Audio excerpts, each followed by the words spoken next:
Il est vrai que le président a été tué. Mais il est vrai aussi que l'assassin a manqué sa cible, car personne ne peut anéantir en une seule journée des années de gloire et de lumière.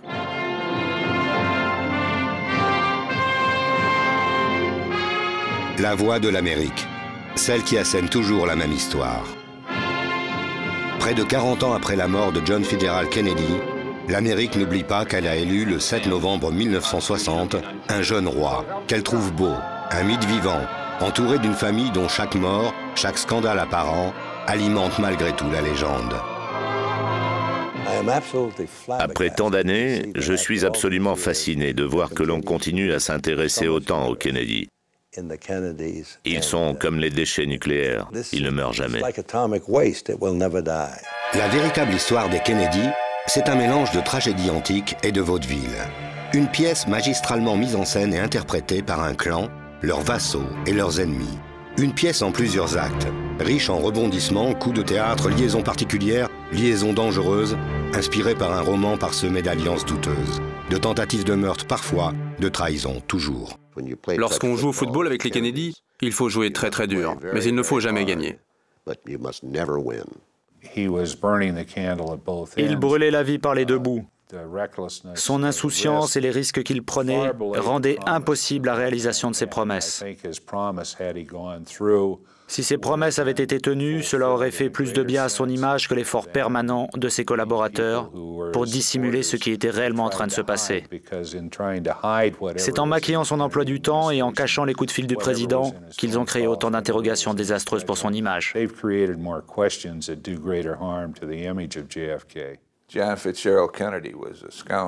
Du point de vue moral, le comportement de John Fitzgerald Kennedy était un scandale. L'origine du clan, sa conquête du pouvoir, ses relations avec la pègre, ses histoires de meurtres, ses errements et ses erreurs en politique étrangère, aujourd'hui l'Odyssée Kennedy doit se lire différemment, page par page.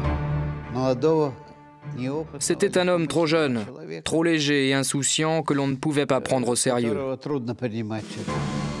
Pour la première fois également, un autre regard implacable sur la famille régnante, grâce aux révélations inédites d'anciens serviteurs du plus redoutable adversaire de l'Amérique, l'Union soviétique. Aux États-Unis et en Russie, les mémoires finissent par se réveiller. Les langues de bois se délient. Des documents surgissent. Des témoins sortent de l'ombre pour la première fois. La face cachée des Kennedy est devenue visible.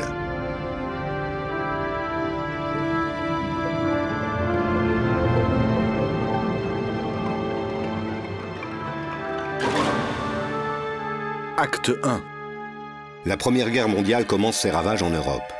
À Boston, un jeune boursicoteur et banquier, fils d'un tenancier de bar d'origine irlandaise, rêve d'ascension sociale. Il épouse Rose Fitzgerald, la fille du maire, se lance dans le cinéma et fait fortune en quelques années.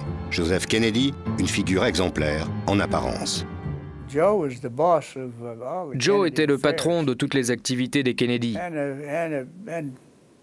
C'était un dur, très riche. Il avait été ambassadeur en Grande-Bretagne. Il avait à la fois beaucoup d'argent et de nombreux contacts dans le monde politique. Il était l'homme de l'ombre, toujours là pour toute décision importante.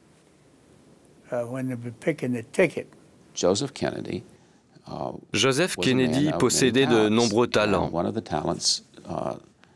Mais une des choses que l'histoire va devoir écrire, c'est qu'une grande partie de son argent, et il était vraiment très riche, provenait de la prohibition et de la vente interdite d'alcool. Ces faits sont confirmés par des gens tels que Frank Costello, une des grandes figures du crime organisé, et par Doc Satcher, un autre grand de la pègre. Tous ont affirmé, à la fin de leur vie, avoir travaillé avec Joe Kennedy dans le commerce illégal d'alcool. Joe Kennedy, homme d'affaires douteux et ami des truands. Pour ces délits, Joe ne sera jamais inquiété. Mieux, il est même nommé ambassadeur des États-Unis en Grande-Bretagne en 1937, avant d'être appelé d'urgence en 1941. Because I oppose the entrance of this country into the present war, I cheerfully plead guilty. And so must every one of you who want to keep America out of this war. Joe joue à l'outragé, à l'homme courageux victime de ses opinions. Mais en fait, il n'est pas vraiment diplomate. Ses prises de position en faveur d'une Amérique neutre, dans un pays en guerre, insupportent. Une faute grave, sans oublier les soupçons d'antisémitisme et de contacts répétés avant-guerre avec des responsables de l'extrême droite anglaise et des dignitaires nazis.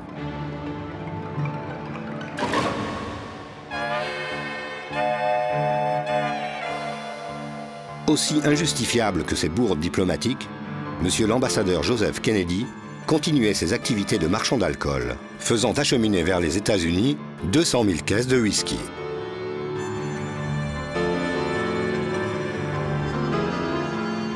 Le MI5, le service de contre-espionnage britannique, surveillait les activités de Joe. L'ambassade américaine était sur écoute. Le sujet reste sensible. Les archives du MI5 ne sont toujours pas déclassifiées, donc inaccessibles. Piètre diplomate, remarquable homme d'affaires, mais Joe Kennedy devient, du moins officiellement, persona non grata dans la vie politique américaine. Joe Kennedy était un homme très puissant dans le monde politique. À mon avis, je pense qu'il était même collaborateur avec les nazis. Il était férocement contre l'engagement des États-Unis dans la guerre contre l'Allemagne, et ce au détriment de sa réputation, de sa famille et de tout le reste. Vous ne pouvez pas savoir à quel point l'Angleterre était contente d'être débarrassée de lui. Il n'arrêtait pas de dire à Roosevelt de ne pas s'engager dans la Deuxième Guerre mondiale, au moment même où l'Angleterre avait si désespérément besoin de notre aide. Une affirmation étrange dans la bouche d'un ancien avocat de la mafia? Non, McDonnell sait de qui il parle. Il sait que Joe a commis des fautes, qu'il devra payer cette fois-ci. Joe semble abandonner ses prétentions politiques. Le patriarche est grillé. À ses fils de reprendre le flambeau, avec la poigne du père dans le dos. Pour accéder aux plus hautes marches du pouvoir, il faudra attendre de longues années. Mais la famille ne recule devant rien. Pas même de lier son destin, une nouvelle fois, à celui d'une autre famille, celle du crime organisé. La mafia, sous les traits de Sam Giancana, le parrain de Chicago, un des héritiers de Capone. Comment se fait-il que Joe Kennedy, qui a quasiment fait les mêmes choses que mon père, soit autant vénéré et respecté par la grande majorité du public? Si mon père n'est pas parvenu à fonder une dynastie, c'est simplement parce qu'il n'a pas eu de fils. Il n'a eu que des filles. Comme vous le savez, la mafia n'est pas égalitaire. Je vous garantis que si mon père avait eu des fils, nous aurions notre dynastie, comme les Kennedy. Joe, les Kennedy et la pègre. Joe est Sam Giancana, alias Mooney, face de lune. Comme Joe, Mooney a construit sa fortune grâce à la prohibition. Malgré une soixantaine d'arrestations sur son CV, le parrain de Chicago dirige également les salles de jeux clandestines de Las Vegas et de la Havane. À la fin des années 50, il brasse des millions de dollars et contrôle les syndicats de Chicago.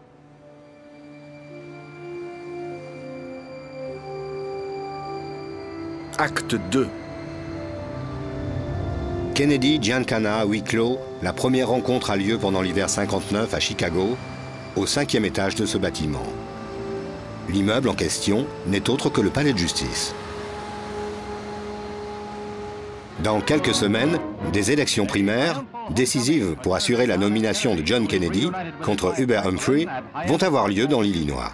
Un fief protestant que John le catholique doit enlever pour rallier le Parti démocrate à sa cause.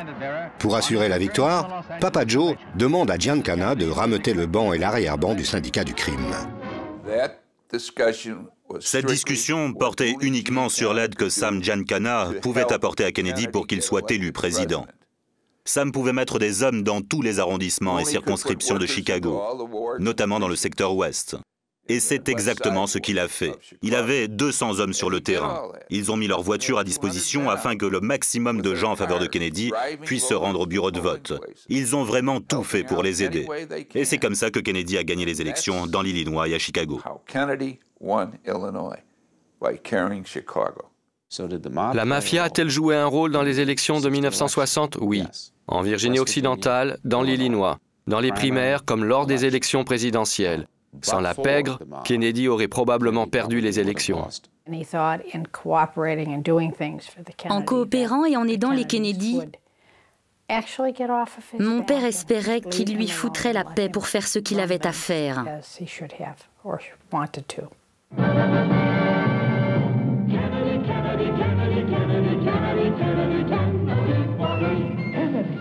La mafia ne se contente pas d'assurer la logistique. Faux électeurs, électeurs achetés, caisses noires, le soutien du milieu est sans faille.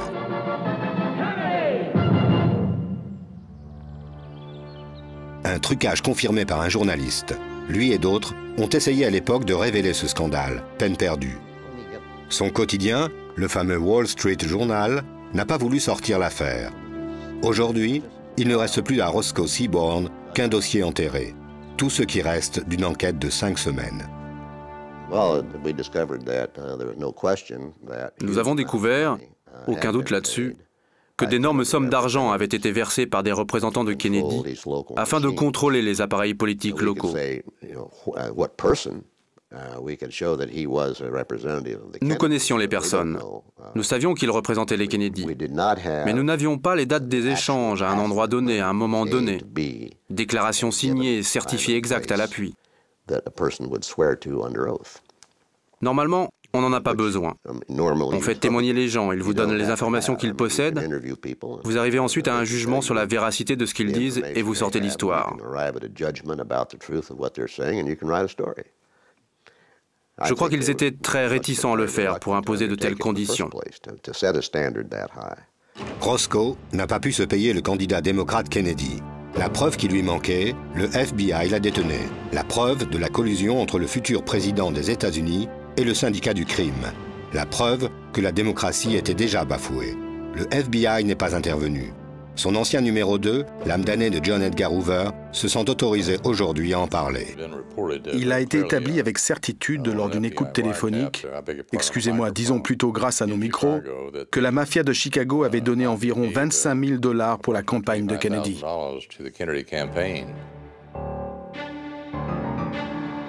25 000 $, environ 3,5 millions de francs, une somme très importante à l'époque, le prix de la manipulation.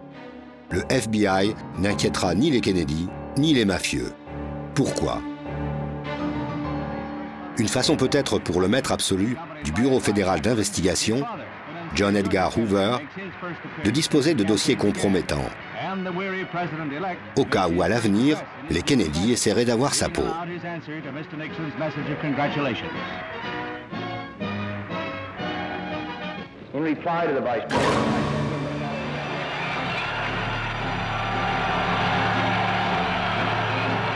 Acte 3. La démocratie trompée.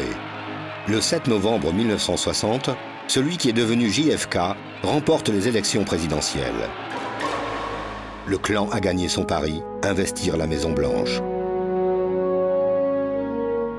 Avec dans l'ombre l'homme qui avait tout misé pour que le destin de John s'accomplisse, Joe Kennedy, l'expert S-Vis, vice-président de fait. C'est Joe Kennedy. C'est le vieux qui choisissait les membres du cabinet de John. Cette photo de nous a été prise le jour où Joe m'annonça qu'il voulait que son fils Bob soit nommé ministre de la Justice. Il ne voulait pas d'avis contraire. C'était comme ça, point final. Il ne resta plus à John qu'à dire « oui, monsieur ». Et c'est ainsi que Bobby fut nommé ministre de la Justice. En nommant son fils Robert ministre de la Justice, le deuxième homme le plus puissant du pays, Joe fait coup double. 1. Il préserve le clan d'éventuelles enquêtes sur le trucage des élections et leur lien avec la pègre. 2. Il tire les ficelles du pouvoir. Au sommet du pouvoir, tous les Kennedy vont devoir affronter l'entrée en scène d'un géant dans leur vie. Un autre regard, celui d'un adversaire redoutable, va épier en permanence le plus souvent à leur insu les nouveaux maîtres de l'Amérique. L'Union soviétique, affaires publiques, affaires privées, espions, agents doubles, conseillers du Kremlin ne vont plus lâcher les Kennedy, du début à la fin de leur règne. Pour la première fois, un ancien officier du groupe, le service très secret de renseignement de l'armée soviétique, accepte de témoigner. Viktor Lyubimov était en poste aux États-Unis. Aujourd'hui, il est consultant des services secrets.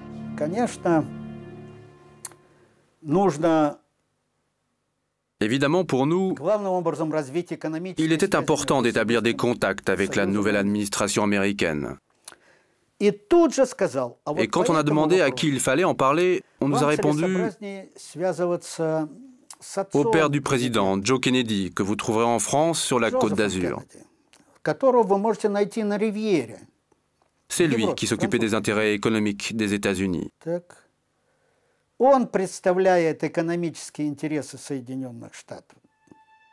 Et pour les Kennedy, les intérêts économiques de l'Amérique sont menacés. D'autant plus que le danger n'est qu'à 40 km des côtes de la Floride. L'île au diable, Cuba, avec Castro, qui a pris le pouvoir depuis un an, chassant toute présence américaine, notamment la mafia, qui avait transformé le pays en un gigantesque casino et bordel. À peine arrivés, les Kennedy voient rouge. Ils veulent régler le problème cubain. Il y a urgence. Cuba était un des thèmes de campagne de John et les soviétiques sont déjà dans la place.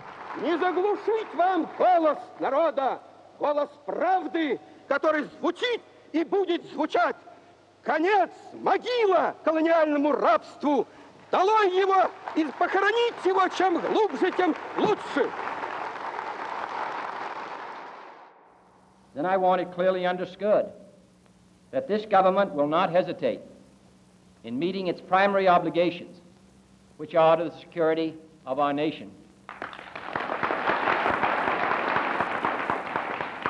Should that time ever come, we do not intend to be lectured on intervention by those whose character was stamped for all time on the bloody streets of Budapest.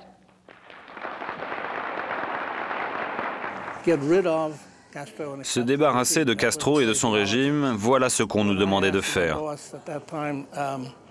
Lorsque je demande à mon chef, Dick Bissell, ce qu'il entend par là, il me répond « il n'y a aucune limite. Nous devons faire preuve d'imagination. Donnez la définition que vous voulez. Ils veulent simplement le voir disparaître. Mais personne n'a jamais utilisé le mot « tuer » ou « assassiner ». Ce n'est pas le genre de vocabulaire qu'on utilise. Pas la peine. Drôle de vocabulaire, en effet. On nous demandait, ils veulent le voir disparaître. On, ils, les Kennedy. Pas question de parler officiellement de tuer, d'assassiner le leader Maximo, d'éradiquer la menace communiste. Castro est protégé par le grand frère soviétique. Il faut être discret. Tous les moyens sont bons. Quitte à pactiser une fois de plus avec cet allié de l'ombre qui a déjà rendu service au clan Kennedy. La CIA m'a demandé de contacter Rosselli afin qu'il voie si certains de ses associés de la mafia seraient prêts à participer à l'assassinat de Fidel Castro.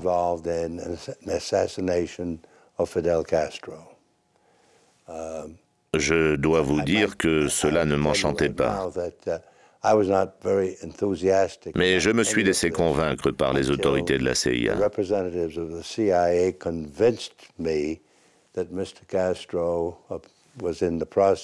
Ils m'ont expliqué que Castro mettait en péril la sécurité de notre pays et qu'en réalité, nous étions alors en guerre contre Cuba.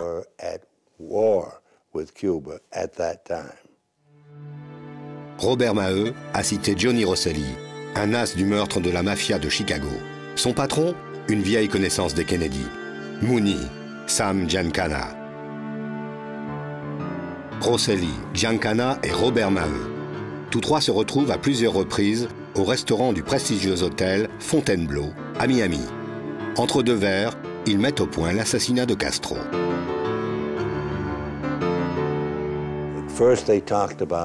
Ils ont d'abord pensé pouvoir le faire avec des armes à feu. Mais personne ne voulait prendre un tel risque. Ils ont alors décidé d'utiliser un poison, agissant avec retard.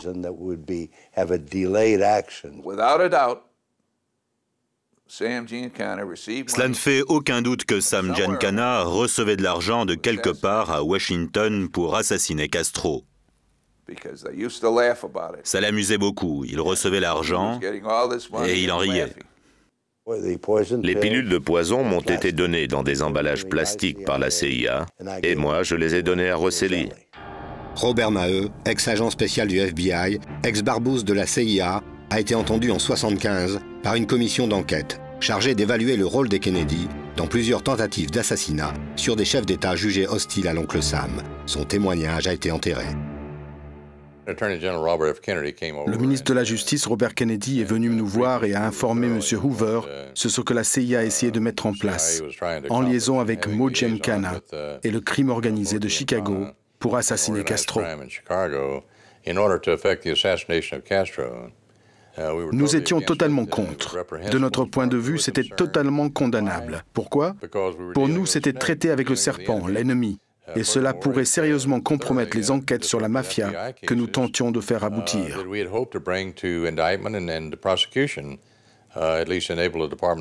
S'associer au crime organisé et leur être redevable nous semblait une très mauvaise chose, et en ce qui nous concerne, nous étions contents de n'avoir rien à voir avec tout ça.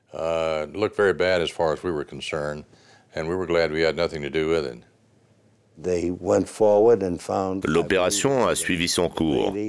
Ils ont trouvé une femme qui, selon eux, faisait l'affaire. Mais au dernier moment, ça ne s'est pas fait, elle n'a pas eu le courage.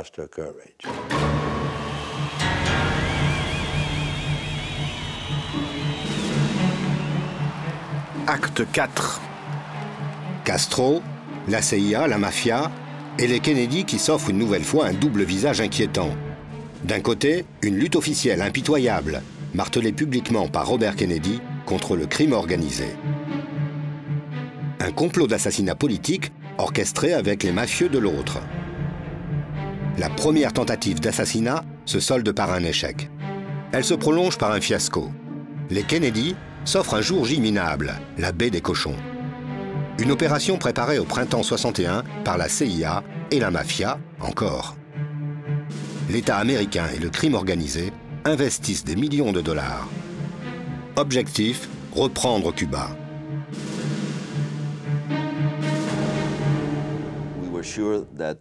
Nous étions alors certains que Kennedy allait sauver le monde du communisme, qu'il allait ramener la démocratie et résoudre le problème de Cuba.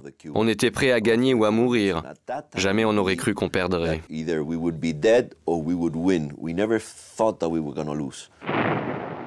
Parce qu'ils ont été lâchés, trahis par la Maison-Blanche.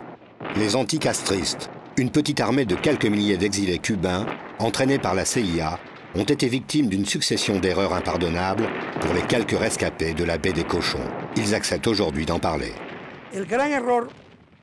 La grande erreur, la trahison de Kennedy, c'est de ne pas avoir suivi le plan prévu. C'est d'avoir annulé l'appui aérien. Avec une telle décision, il fallait absolument annuler le débarquement. C'est évident que nous allions au désastre. C'était une décision criminelle et sanglante contre une brigade qui lui était totalement dévouée. C'est une trahison, c'est lâche, et ça c'est Kennedy. On nous avait garanti une couverture aérienne pour pouvoir débarquer, que l'aviation cubaine serait détruite, que nous ne devions pas en avoir peur. Cela ne s'est jamais produit. L'aviation cubaine nous a bombardés dès le début. Elle a coulé plusieurs des bateaux qui transportaient nos munitions et notre approvisionnement. Elle nous a attaqués sur la plage. Nous n'avons jamais été en mesure de former une véritable unité d'attaque. La décision d'annuler le raid aérien fut prise par Kennedy à la dernière minute. Une fois cette décision prise, il fallait immédiatement annuler au plus vite l'invasion. Nous avons laissé ces gamins débarquer sur les plages, alors qu'il était absolument évident que sans ces deux éléments, on allait droit au massacre. C'est une forme d'assassinat. Lorsque nous nous sommes repliés sur la plage, on s'est rendu compte que nous ne serions pas évacués, que nous étions seuls, qu'il ne nous restait plus qu'à nous défendre, chose que l'on ne pouvait pas faire parce qu'il ne restait plus rien pour nous battre.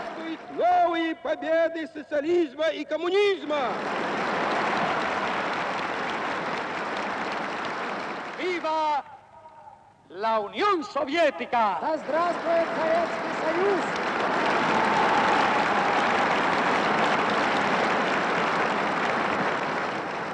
patria o muerte. Родина или смерть.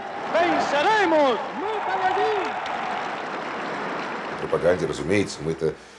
Notre propagande était ravie, et nous sautions de joie. Nous étions parvenus à piétiner les Américains, qui s'étaient ridiculisés aux yeux du monde entier. Nous nagions dans le bonheur.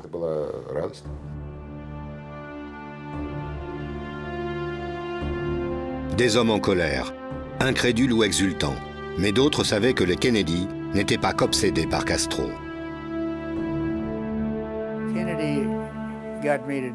Kennedy me demandait de faire des voyages non officiels pour lui. Le ministère des Affaires étrangères arrangeait mes voyages. J'ai fait toute l'Amérique du Sud et centrale comme ça.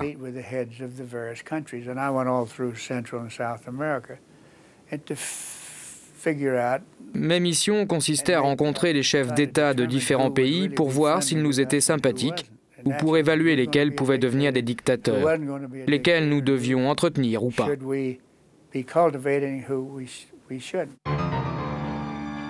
Au peuple américain, JFK parlait de progrès, d'un nouveau contrat social, de respect des minorités et des droits civiques. Côté pile. Côté face, des idées qui ne s'appliquaient pas à l'extérieur. Dick Bissell, qui commandait alors le service clandestin de la CIA, a été chargé de créer une cellule d'action destinée à intervenir n'importe où dans le monde. Le rôle de cette cellule était d'éliminer tout chef d'État encombrant. Et c'était au président de décider s'il fallait le faire ou pas. Dès 1961, il approuve la création de l'unité ZR Rifle, la version politique étrangère du syndicat du crime. Une bande d'assassins estampillés CIA chargée d'éliminer certaines figures d'un tiers-monde émergent. Ce document exceptionnel révèle l'existence de cette unité secrète. Extrait du rapport de la commission d'enquête sur la responsabilité des Kennedy dans cette cellule d'assassinat. Assassinat de Castro. Bissell parle. Je ne me souviens pas de lui avoir demandé de reconduire l'opération, mais je me souviens de lui avoir donné l'ordre de procéder à la mise en place des projets nommés ZR Rifle, afin de développer et de planifier leur aptitude. Question du président de séance. Serait-il exact de dire que vous présumez que votre directeur avait informé le président du projet d'assassinat? Réponse de Bissell. Je présume qu'il lui avait au moins fait comprendre.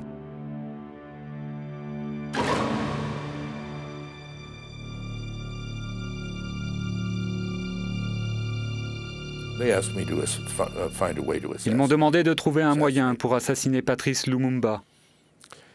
Et ils m'ont envoyé du poison et d'autres petites choses encore. Du poison à mettre dans son dentifrice ou dans sa nourriture, je ne me souviens plus très bien. Car je n'avais pas l'intention de le faire. J'ai tout jeté dans le fleuve Congo. Laurence Devlin n'a pas utilisé le poison. Un autre l'a peut-être fait à sa place. Patrice Lumumba est mystérieusement assassiné le 17 janvier 1961. Lumumba, mais aussi Rafael Trujillo, le dictateur de la République dominicaine. La veille de son assassinat par balle, il reçoit la visite de George Mathers, l'émissaire secret du président. Une coïncidence, sans doute. Trujillo, mais aussi Ngozi Diem, le président du Sud-Vietnam. Plusieurs balles dans la tête, un meurtre qui reste officiellement toujours inexpliqué. Des cadavres, jamais de tueurs.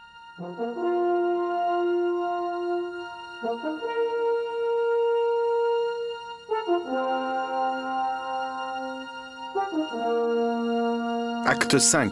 Le portrait de famille reste idyllique. Le poids du pouvoir s'assume avec le sourire. Les Kennedy s'emploient à entretenir l'image d'une maison qui doit rester blanche. Madame Kennedy nous a montré les changements qu'elle a réalisés à la Maison-Blanche.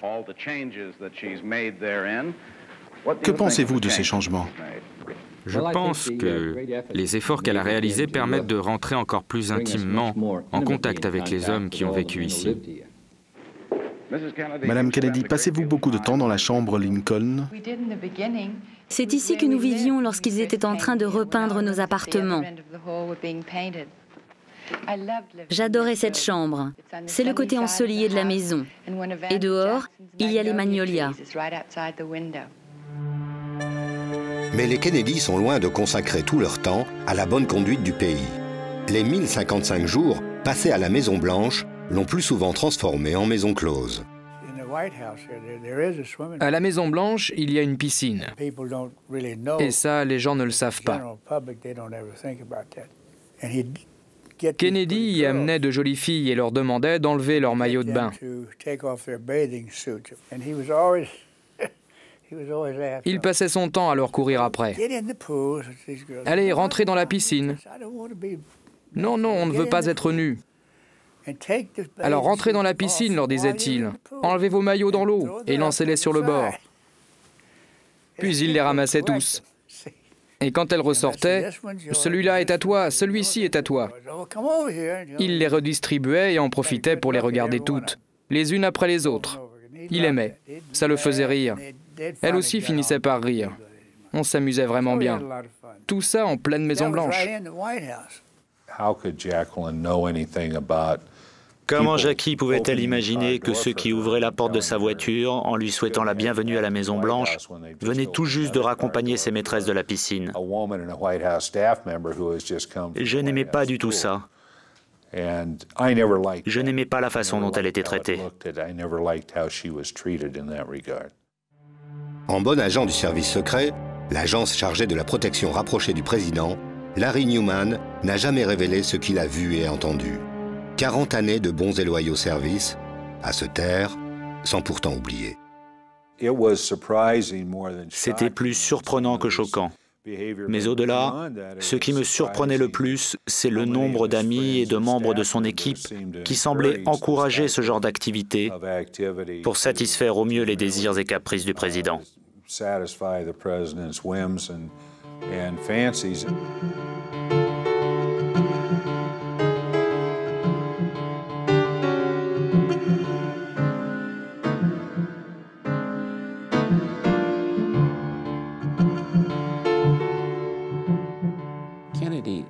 Kennedy utilisait toutes les femmes qu'il rencontrait. Pour lui, ce n'étaient pas des personnes, c'étaient des jouets.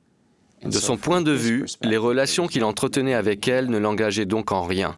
Il y en avait tellement et à tellement d'occasions. Un des organisateurs des sorties du président, c'était Pierre Salinger. C'était vraiment un de ses plus proches amis. C'est lui qui organisait leurs petites fêtes très privées entre copains. Ils étaient tout un groupe, toujours les mêmes. Il aimait tout ça. Encore un soviétique bien renseigné. Il pointe Pierre Salinger, le grand metteur en scène de la saga du clan, l'éternel promoteur d'un film culte, La face sympa des Kennedy. Les propos de Léonid Zamiatin lui sont lus. Ils étaient tout un groupe, toujours les mêmes. Comment réagissez-vous à cela? Vous voulez parler de Jackie? Non, de John, le président. No, but what about Jackie? Et Jackie alors? Sa femme? Car il y avait quelque chose d'intéressant qui se passait à cette époque-là. C'était une de mes grandes amies et on travaillait beaucoup ensemble. Elle ne voulait pas que les journalistes fassent des photos de John Jr. et de Caroline. Parce qu'elle prétendait qu'ils étaient dehors ou... Elle voulait que j'empêche les journalistes de les prendre en photo. Mais John Kennedy voulait que les photos soient faites. Et lorsque Jackie est allé en Inde et au Pakistan,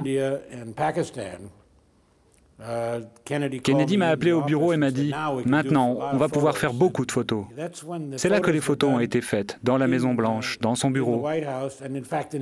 Ce sont ces photos où l'on voit John Jr. et Caroline ensemble avec John Kennedy. Pour donner une image d'un bon père de famille? Oui, exactement. Et ça, c'est votre réponse aux soviétiques? Oui. Une autre façon de tromper allègrement sa femme et tout un pays. Les proches participent ou se taisent. La presse est savamment muselée. Pas question de parler des jolies poupées qu'on jette après usage et soigneusement cachées.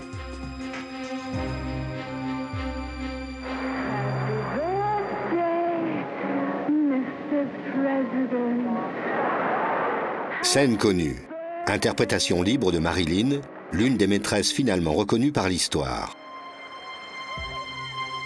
Mais l'histoire dit-elle qu'elle ne fut qu'une des centaines d'actrices, starlettes, prostituées de luxe, qui contribuèrent à soulager la frénésie sexuelle du président.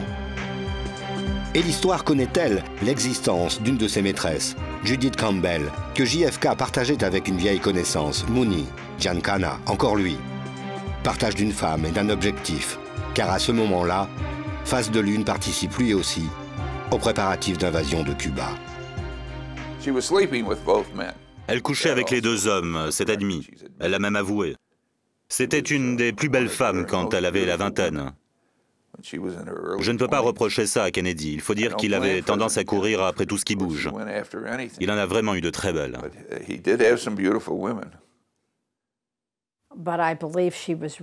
Je crois qu'elle était vraiment plus amoureuse de Kennedy que de mon père Sam.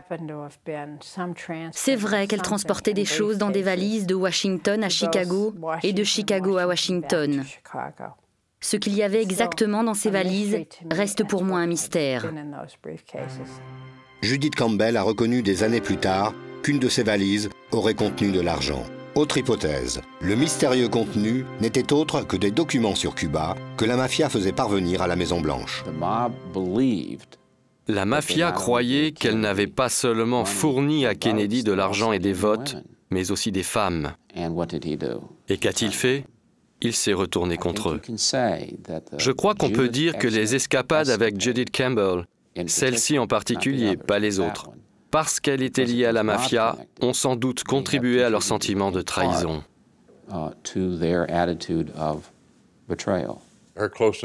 Les relations qu'elle entretenait avec la mafia et le crime organisé en même temps que sa liaison avec le président Kennedy nous consternaient et nous posaient vraiment de sérieux problèmes. Après que le président ait rencontré plusieurs fois Judith Exner, M. Hoover en a parlé à Bobby Kennedy et plus tard au président. Le président lui a dit qu'il cesserait de la voir, ce qu'il a fait dans un premier temps, mais il l'a revue 2 ou 3 fois après. Nous savions tout cela. Mais au KGB, on ne s'abaissait pas à ce niveau.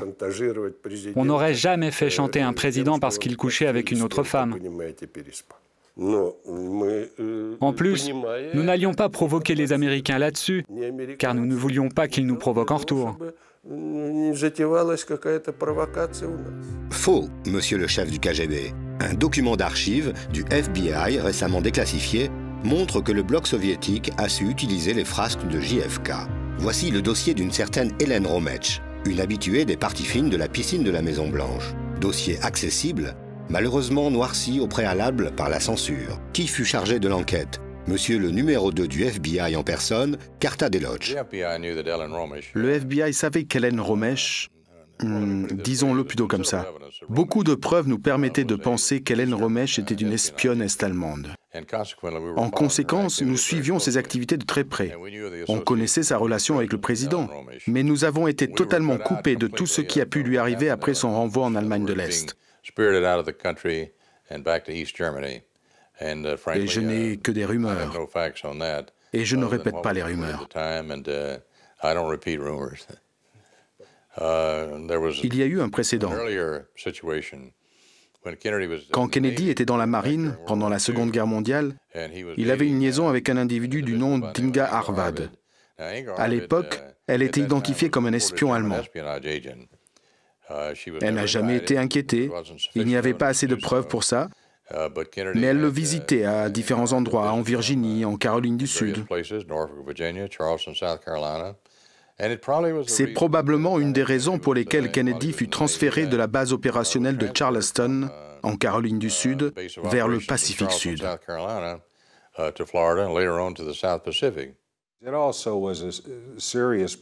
Ça posait parfois de sérieux problèmes de sécurité parce qu'on ne connaissait rien des gens qui venaient de manière non officielle dans la suite présidentielle. Les femmes qui venaient, on ne savait pas ce qu'elles pouvaient avoir sur elles. Or, nous étions en pleine guerre froide. Si le président Kennedy avait voulu inviter Mme Khrouchtchev à la piscine de la Maison-Blanche et l'amener dans ses appartements, le service secret n'aurait rien pu faire.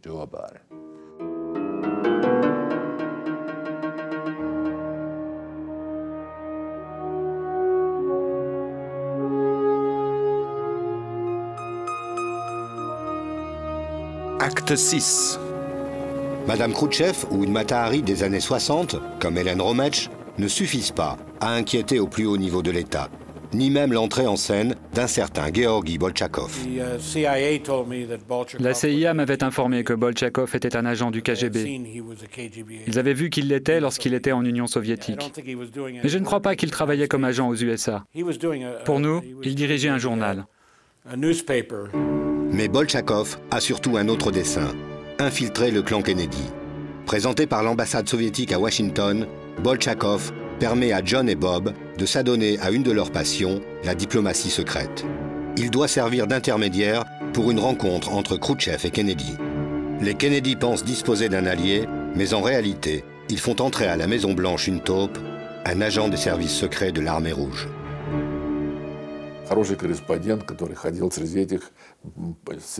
C'était un bon journaliste, un homme de terrain qui ramenait beaucoup d'informations. Mais l'essentiel n'était pas vraiment là.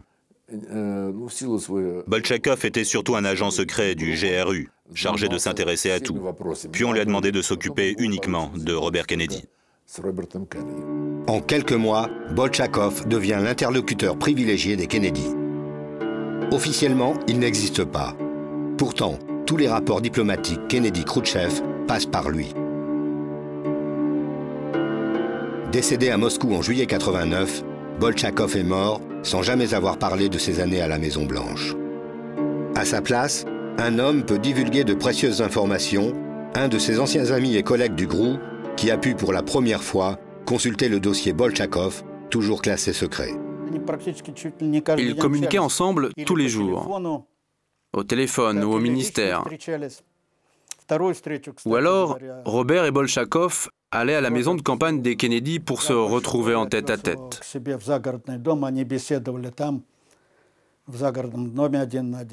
C'est comme ça qu'ils sont devenus de bons amis.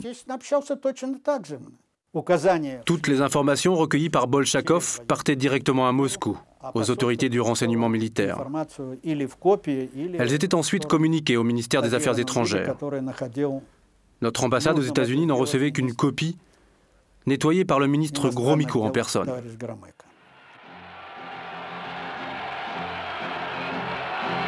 Naïveté, inconscience, incompétence, tout cela atteint son sommet à celui de Vienne le 3 juin 61. Et tout cela va se payer.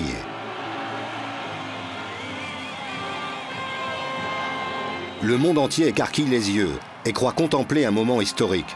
La première poignée de main entre les deux cas après des mois de tractations secrètes.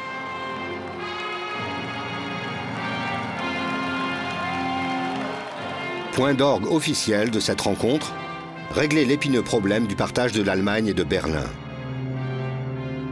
L'homme à qui John Kennedy serre la main avant d'entrer en réunion n'est autre que Victor Soukhodrev, un témoin capital.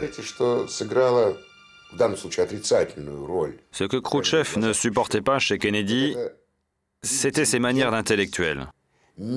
Trop poli, trop mou dans sa façon de parler. Ses attitudes d'homme du monde.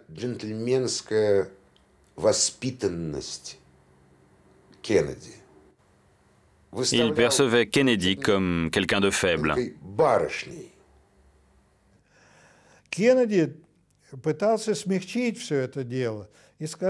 Kennedy cherchait toujours à aplanir les choses.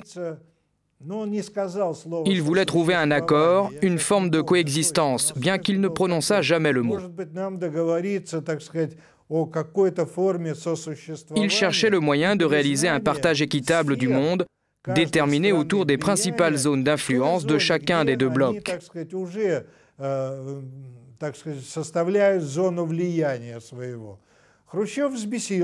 Khrouchtchev est devenu fou furieux. Quoi ?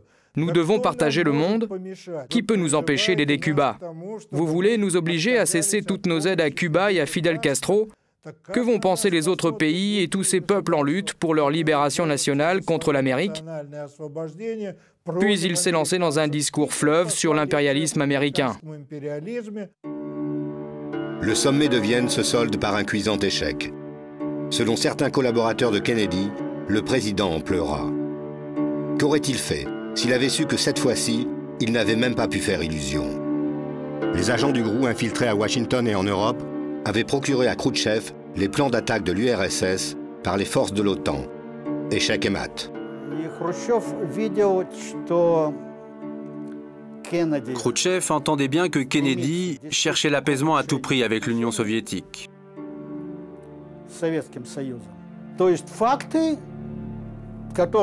Mais les documents que possédait Khrouchtchev montraient un décalage énorme entre ses paroles et les faits exposés dans le document.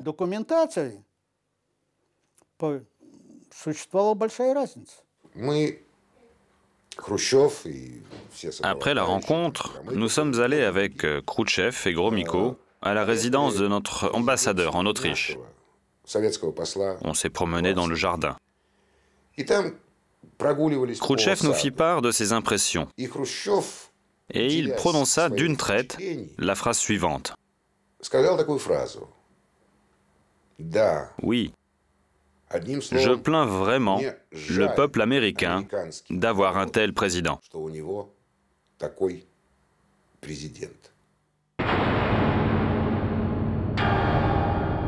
L'Europe est également à plaindre. Dès le mois d'août 61, le rideau de fer est tiré. La guerre semble proche. 10 000 personnes par semaine cherchent à échapper au piège.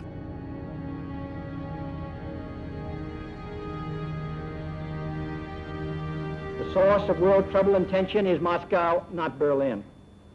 And if war begins, it will have begun in Moscow and not Berlin.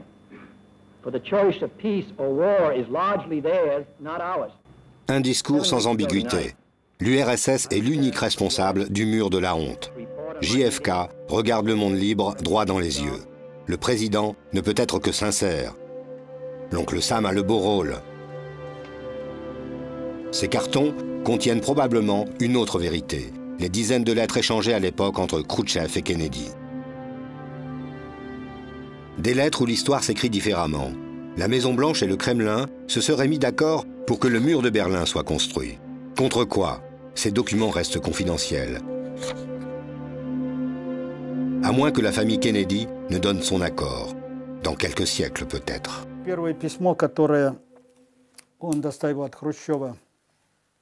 Lorsque Bolchakov remet la première lettre de Khrouchtchev à Salinger, celui-ci l'ouvre devant lui et lui dit « C'est bien ». Ça, c'est un pas en avant de l'Union soviétique. Dans sa réponse, Kennedy fait lui aussi un pas en avant, en reconnaissant la frontière de l'Allemagne de l'Est et la construction du mur de Berlin. C'était un statu quo. Il y a eu 45 lettres entre Kennedy et Khrouchtchev. Et seulement 5 de ces lettres ont été rendues publiques aux États-Unis. Les 40 restantes sont toujours cachées. Et ça serait vraiment très important pour les États-Unis et le reste du monde de les voir, afin de pouvoir comprendre ce que Khrouchtchev et Kennedy faisaient en écrivant ces lettres.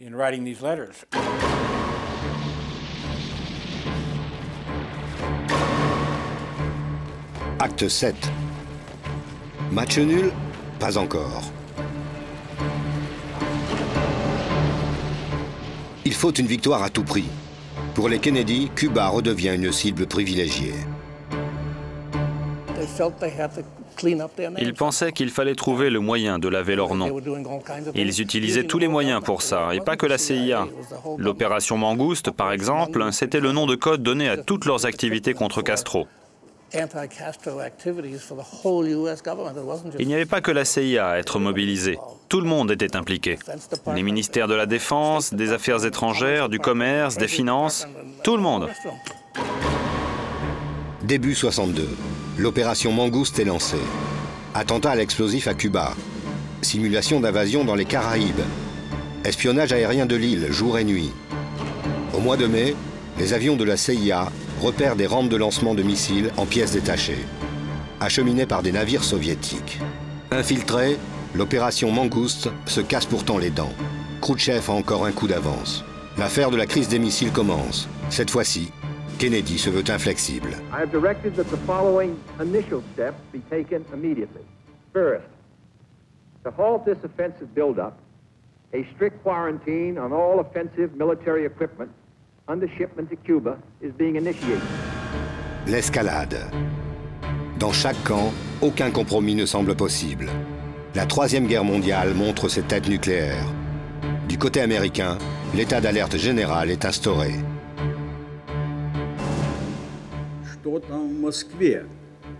Ce qui se passait à Moscou, comme me l'a raconté plus tard Kuznetsov, Khrouchtchev faisait dans son froc.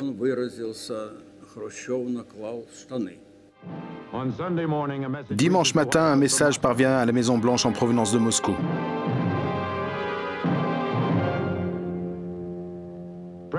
Le secrétaire de presse Pierre Salinger annonce que le premier secrétaire Khrouchtchev a accepté de retirer ses missiles du Cuba. Et il lit la réponse de M. Kennedy à Khrouchtchev.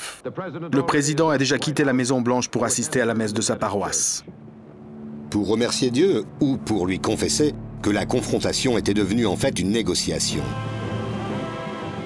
Parce qu'aux yeux des hommes, Kennedy a gagné son bras de fer, remporté une victoire totale.